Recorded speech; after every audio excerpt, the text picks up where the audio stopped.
hands of these police, the fate of black men in this nation has already been attempted to be written.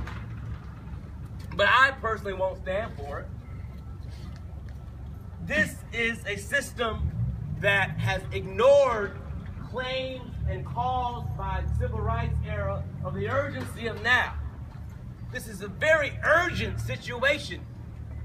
I'm more likely to die driving from work to home than I am on an airplane as a black man. And it doesn't matter your skin color, doesn't matter your height, doesn't matter if I'm called a demon or Herculean or what have you. It doesn't matter if you're poor, if you're rich, if you're educated or not. Your status as a person with a little bit of tint on your skin color is enough for you to not go home that night. This means that yes, we are willing to disrupt our lives for the sake of other people's lives. If that means traffic's got to stop, if that means that your work day has to end a little bit earlier, I don't think that that's too inconvenient for the lives that we've lost, the names that Janice read. And those are only a few. The few that we know about. The few that have gotten media attention. The few that we've tweeted about. The few that we've posted on Facebook about. But there are dozens and dozens of others that don't get that attention. And those stories aren't told today either. I was 18 years old, and I lived in Ohio, Toledo, Ohio. And I was in high school at the time, and a few things happened. I was home over Christmas break, and I was driving my mother's Lexus RX 300. That was, a hot car back in the day. And driving to a friend's house, 2 blocks away from my house. I get pulled over. Not by 1 cop, not by 2 cops, by 3 of them. 3 cops. About 11 something at night, so it's dark. They cut me off in front with 1 car, they cut me off in back with another one, and then another car with headlights runs straight up to my driver's side door. Ironically, I guess my locks were unlocked already. They opened up the door, dragged me out, pushed me to the pavement, and with guns drawn, all 3 of them, kept me there for about 22 minutes. And they searched my car, they searched my wallet, they ran my tags, my plates, and it was cold, obviously. It said it's December in Ohio, y'all, it's cold. And sitting on with my face pierced to the cold pavement in my own neighborhood, where I've lived for the prior 18 years of my life, I'm pulled over, and after they do what they do, with guns drawn, with 2 of them, guns drawn on me the entire time, 1 was searching my vehicle, searching my person, etc. After about 22 minutes went by, I was allowed to stand up, and they said, "Well, son, you're free to go." And of course, my next question was, well, why was I stopped? And they said, well, you fit the description of a black man in a nice car who we presume has drugs on them. I don't know about you, but I know a lot of black men that drive nice cars. And I don't know if that is enough to stop someone to put guns to their head. Luckily, unlike so many of the names that Janice read, my life did not end that night. But it did change forever as a result of that experience. Those cops were black, those cops were white. My race mattered more.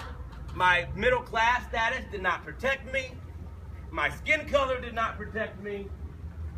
All that mattered was that I fit a description, which, by the way, I'm not so sure how they could see because it's 11 something at night, and I'm not quite sure how you can see someone driving in a car with tinted windows at 11 o'clock at night. But, that's another story. What happened to me happened to, I'm sure, many of you. And it happens all too often. And it more often happens to people who are black and brown.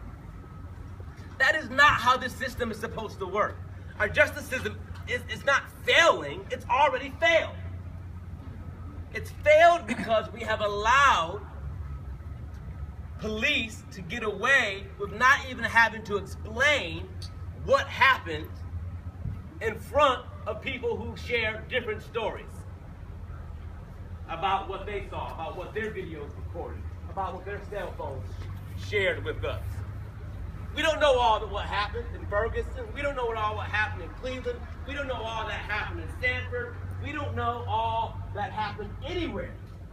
But we do know what justice is. And we know what justice looks like. And we know that black men aren't getting that. And so we've gone from boycotting, marching, to now dying. And we're going to symbolize that today by literally dying, lying on this fairly chilly pavement to symbolize the life of so many of us, of our brothers and in some cases our sisters, who were taken from us at the hands of police without an investigation. We don't have to stand for this. We won't stand for this. And we will continue to rise up and at least have our voices be heard. If it can't be heard in the justice system, then it will be heard in the streets. And it should be loud, it should be consistent, and it should be directed toward people who can help this system change. You can do it by voting. You can do it by getting involved in your representatives who represent you. You can do it by making your voices heard on petitions. You can do it by making sure that the children you raise, your nieces, your nephews, understand how it's like to walk in this society. And you can do it as well by simply standing up for your rights, no matter what may come. I firmly believe in a quote by Dante, that the hottest places in hell are reserved for those who at times of great moral crisis maintain their neutrality. I don't understand how you can be neutral on the issue of people dying in the streets unarmed. Unarmed. They don't have a knife. They don't have a pen. They don't have a gun. They're unarmed. And yet, they can die unjustly.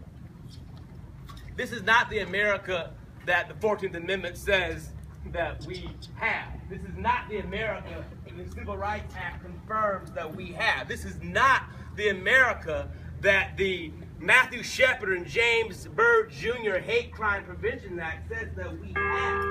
We have an America that allows us to stand up and to be heard and to not die. No justice, no peace. No justice, no peace. 2, 4, 6, 8. I don't wanna die today. 2, 4, 6, 8. I don't wanna die today. 2, 4, 6, 8. I don't wanna die today. 2, 4. Oh, I'm gonna fail. I said I wasn't gonna say anything, but it's hard as an African American male not to say something. I think everything that we're doing here today is right. Everything that we're doing here today is right. We should have a dying.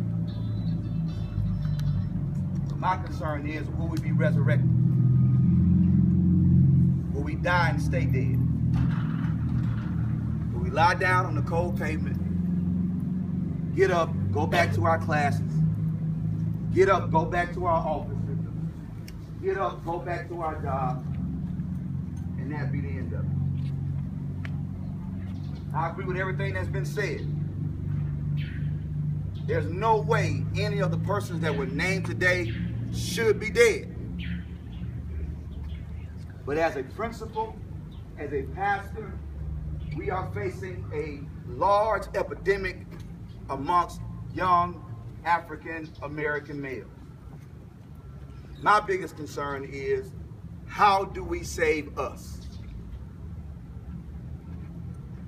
Or are you just in school to get a good job, make a lot of money, live in a gay community? Or do you realize that you're in a position to make a difference?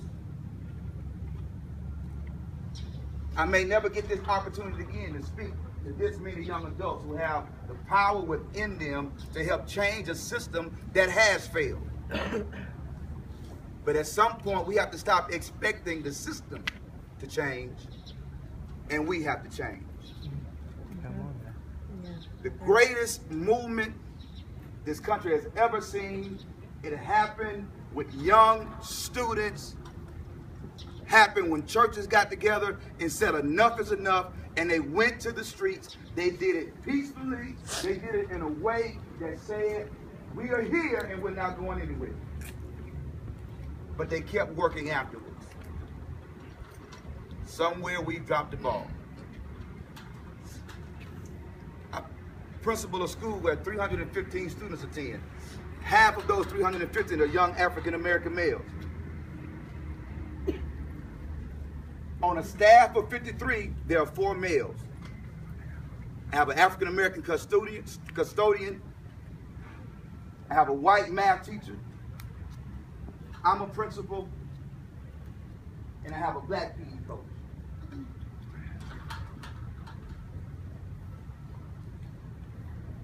Who's to say if Michael Brown had come in contact with someone to help him understand that when you see the police and they give you instructions, don't be defiant, get out of the street. Because what I think about is this, not the police officer that shot him, not so much hate that I think about his mother. That she would not have shed a tear if Mike just had got on the street. And I know that's not popular among us to talk about doing the right thing at the right time.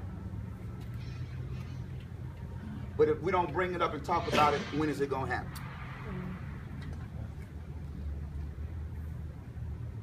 I got 8-year-olds that are defiant. I have 9-year-olds that are defiant. And what they don't understand is that they continue down that road, they're putting themselves in a much more probable position to end up like Mike. And what are we going to do, dying again? Or are we going to die in the day and resurrect, come back to life, rise up with a purpose?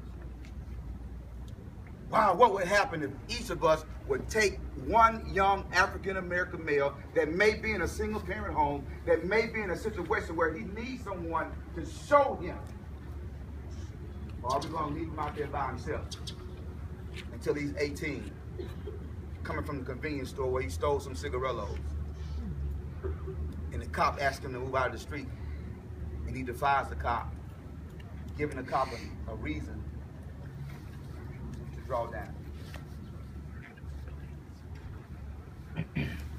You have the power. I have the power to make a difference in this world. And it's my prayer that as we lay on this cold concrete, that it will be not for show. That we rise up with a purpose in mind to become the lawyers, to become the prosecutors, to become the defendants, to become the teachers, to become the educators, to become the business owners, to become the entrepreneurs that will make a difference in this world so that we can stop what's been happening lately. That's my challenge to you. That's what I wake up with every day, striving to make a difference. That's why I'm out here with you today. I support what you're doing. But my challenge to you is this: do not let this be it. Do not let this be it. Do not let this be the only thing that you do to say, I care about Black lives. If you really care, grab one, speak into one, hug one, cheer one on, pick one up. That's what it really counts. If you really believe that Black lives matter. We can lay out here till the morning and wake up, but if we don't go grab one and save one, we'll be doing this again 30 years later. Hands up! Don't shoot. So at this time, we